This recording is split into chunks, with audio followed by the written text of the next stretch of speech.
Welcome back to Chicago Independent Television. The Chicago Transit Authority has faced drastic budget and service cuts this year. We'll learn more about those cuts and their consequences from the CTA workers themselves.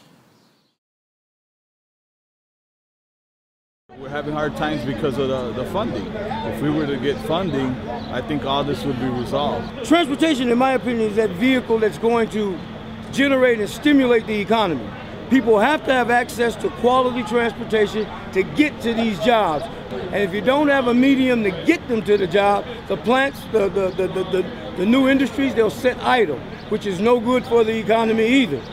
They're talking about doing more cuts. I mean, how many cuts can you do? I mean, we're already operating at minimum capacity and it's not working, the way it should work. The tremendous cuts that are taking place in transportation forces the systems to create larger gaps in between coaches. That running time in between vehicles widens.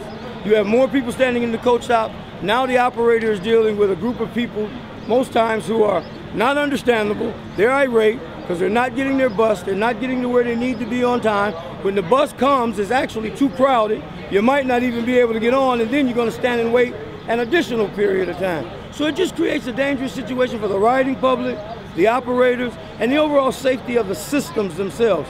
My buses are completely packed. I mean, there's times where we can't even pick up everybody. We got to leave them behind and wait for them to take the next bus. Because of that, I mean, it makes more people late to work, and bosses get upset. So it's affecting everybody. It's affecting the communities all around Chicago. The politicians need to get it together, and they need to put the money where it's really important, and I believe transit is one of them.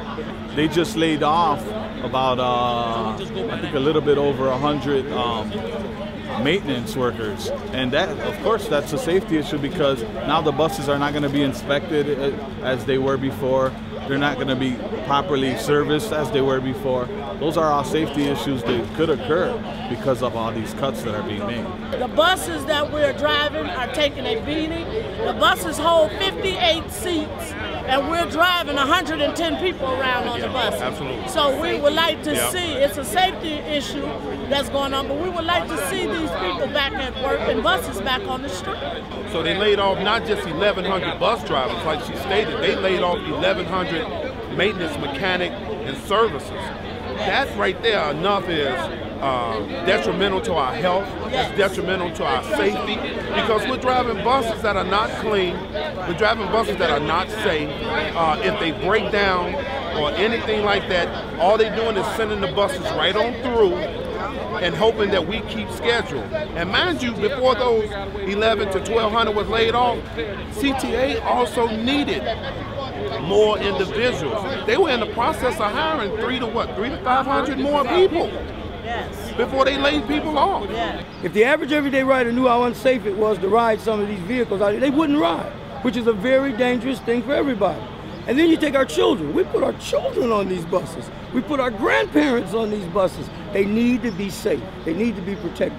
We do not need a short-term fix. That is not going to be feasible. We need a long-term fix.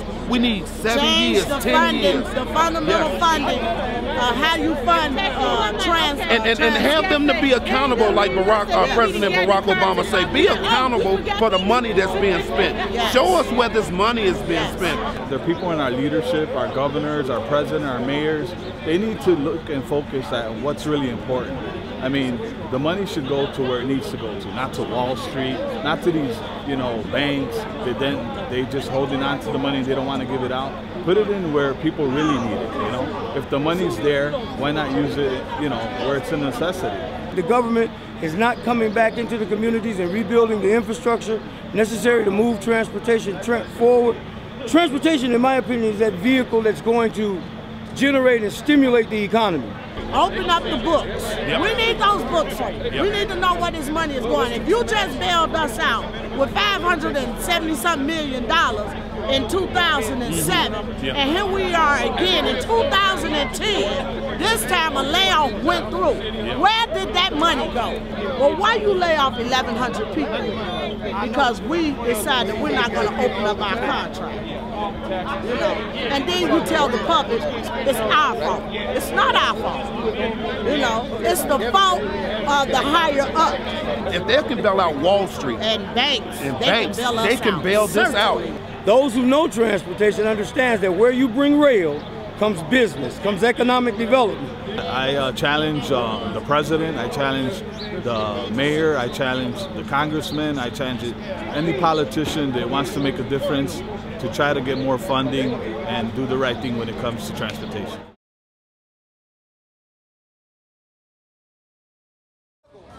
I'm Andy Thayer, and you're watching Chicago Independent Television. I see the soul of a nation, must be true 'cause I've seen it on TV. Chicago Independent Television is not brought to you by Coca-Cola, whose logo is stained red by the blood of murdered Colombian labor union organizers. Learn more at killercoke.org. Coke, the drink of the death squads. Nor by McDonald's. Environmental destruction, unhealthy food, low wages, and repressed labor rights. And lawsuits against people who talk about it. Learn more at mclibel.org.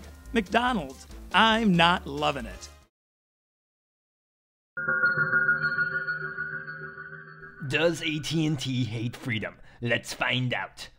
Well, AT&T censored Pearl Jam, who criticized George W. Bush in an AT&T broadcast of Lollapalooza. So yes. There you have it. Clear evidence that AT&T hates freedom.